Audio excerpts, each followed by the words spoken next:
अस्सलाम वालेकुम व्यूअर्स, कैसे हैं आप? उम्मीद है खैरियत से होंगे, ठीक होंगे। Welcome to my YouTube channel.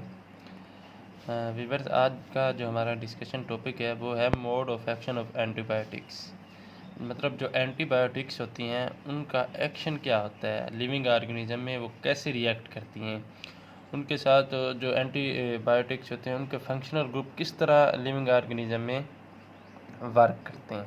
ठीक है, तो ये हमारे पास एक स्ट्रक्चर है, जनरल स्ट्रक्चर है। ठीक है, ये हमारे पास आ जाता है इसका एंटीबायोटिक्स का जनरल स्ट्रक्चर।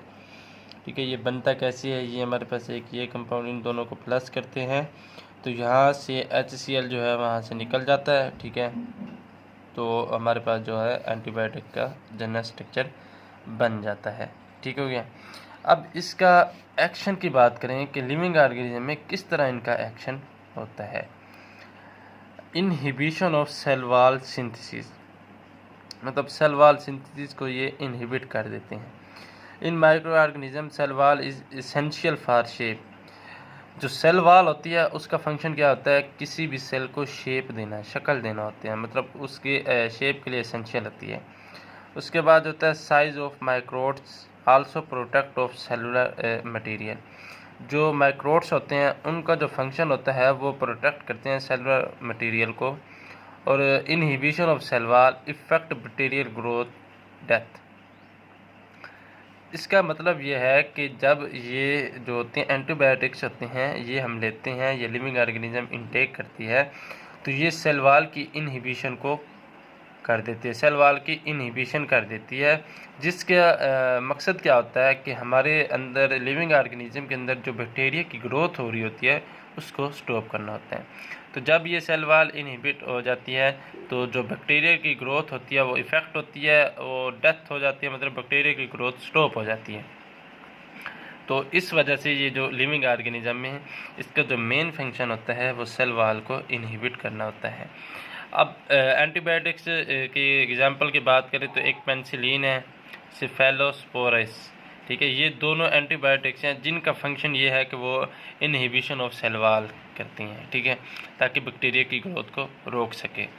अब दूसरा क्या होता है? Inhibition of protein synthesis. Viewers, आपको पता है कि हमारे जो लिविंग ऑर्गेनिज्म में जितने भी पार्ट्स होते हैं वो प्रोटीन के बने होते हैं। तो प्रोटीन जो होते हैं वो ग्रोथ के लिए बहुत इम्पोर्टेंट होती है। ठीक है, क्योंकि जिस्म का हर पार्ट ग्रोथ करता है तो ग्रोथ करने के लिए प्रोटीन की ज़रूरत होती है। And multiplication of micro organism, जो माइक्रो ऑर्गेनिज्म की भी ग्रोथ के लिए ये इम्पोर्टेंट होती है। मतलब कि माइक्रो ऑर्गेनिज्म जैसे बैक्टीरिया वगैरह को प्रोटीन मिलती रहेगी तो वो भी ज़्यादा ग्रोथ करेंगे। तो हम क्या करते हैं, जो एंटीबायोटिक्स होते हैं उनका फंक्शन क्या होता है? वो प्रोटीन की इनहिबिशन कर देते हैं, मतलब प्रोटीन के सिंथेसिस को स्टॉप कर देते हैं। जब वो स्टॉप करते हैं तो जो उसमें माइक्रो ऑर्गेनिज्म ग्रो कर रहे होते हैं उनकी ग्रोथ भी स्टॉप हो जाती है। जब उनकी ग्रोथ स्टॉप होती है, उनको प्रोटीन नहीं मिलती, तो वो क्या हो जाते हैं? डेड हो जाते हैं, उनकी क्या हो जाती है? डेथ हो जाती है। तो इस वजह से जो प्रोटीन की सिंथेसिस को भी ये स्टॉप कर देते हैं ताकि जो माइक्रो ऑर्गेनिज्म होते हैं उनकी ग्रोथ स्टॉप हो और उनकी डेथ हो जाए। तो इसकी एग्जांपल जो है एरिथ्रोमाइसिन है। ठीक है, अमाइनो ग्लाइकोसाइड है। ये दो एंटीबायोटिक्स ऐसी हैं जो प्रोटीन की इनहिबिशन करती हैं। ठीक है, अब तीसरी जो आ जाती है वो है inhibition of nucleic acid synthesis. ठीक है, DNA और RNA की बात करें तो function of nucleic acid is micro organism multiplication and growth stop. जो न्यूक्लिक एसिड का जो फंक्शन होता है वो लिविंग ऑर्गेनिज्म में उनकी क्या करता है? ग्रोथ को इंक्रीज़ करता है। ठीक है, जो DNA होते हैं या RNA होते हैं वो उनकी ग्रोथ को क्या करेंगे? इंक्रीज़ करते हैं। लेकिन अगर हम उनका जो सोर्स है वो अगर हम बंद कर दें तो न्यूक्लिक एसिड की सिंथेसिस स्टॉप हो जाएगी। जब न्यूक्लिक एसिड की सिंथेसिस स्टॉप होगी तो साफ ज़ाहिर है कि उसमें जो माइक्रो ऑर्गेनिज्म ग्रो कर रहे होंगे उनकी ग्रोथ भी स्टॉप होगी। जब उनको न्यूक्लिक एसिड नहीं मिलेगा तो उनकी क्या हो जाएगी? डेथ हो जाएगी।